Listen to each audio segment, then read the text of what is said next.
বেদের মধ্যে দুইজন কৃষ্ণের উল্লেখ আছে। আমার জানার ইচ্ছা, এই দুইজন কৃষ্ণ কোন কৃষ্ণ? ঋগ্বেদের প্রথম মণ্ডলের 116 সূক্তের 23 ঋকে, 117 সূক্তের 7 ঋকে এবং অষ্টম মণ্ডলের 86 সূক্তের 1 ঋকে কৃষ্ণ নামক এক ঋষির উল্লেখ আছে। 2. ঋগ্বেদের প্রথম মণ্ডলের 101 সূক্তের 1 ঋকে, 130 সূক্তের 8 ঋকে এবং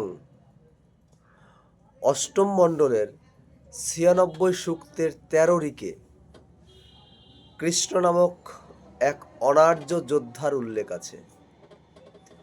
এই অনার্য কৃষ্ণ 10 সহস্র সৈন্য নিয়ে অংশুমতি নদীর তীরে আর্যদের অগ্রগতিতে বাধা দিলে আর্য দেবতা ইন্দ্র কৃষ্ণের কৃষ্ণত্ব উন্মোচন করত, মানে গায়ের কালো চামড়া খুলে তাকে হত্যা করেন এবং তার গর্ভবতী পত্নীদিগকেও হত্যা করেন। আমার জানার বিষয় যে বেদের মধ্যে আমরা এই যে দুই কৃষ্ণকে পাচ্ছি, একজন ঋষি কৃষ্ণ আর একজন অনার্য কৃষ্ণ।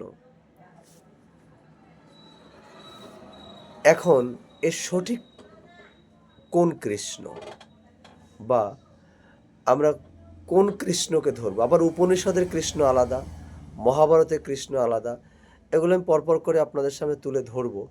আগে বেদের, ঋগ্বেদের এই দুই কৃষ্ণকে একটু ব্যাখ্যা করবেন আপনারা যারা জ্ঞানী পণ্ডিতগণ আছেন। আমি আমার জানার জন্য এটা বললাম। জয় হরিচাঁদ, জয় গুরুচাঁদ। আমি সুকেশ মিত্র জয়। যদি আমার বলার মধ্যে ভুল ত্রুটি হয়, সন্তান জ্ঞানে ক্ষমা করবেন এবং সত্য প্রকাশিত হোক, সত্য জানতে চাই।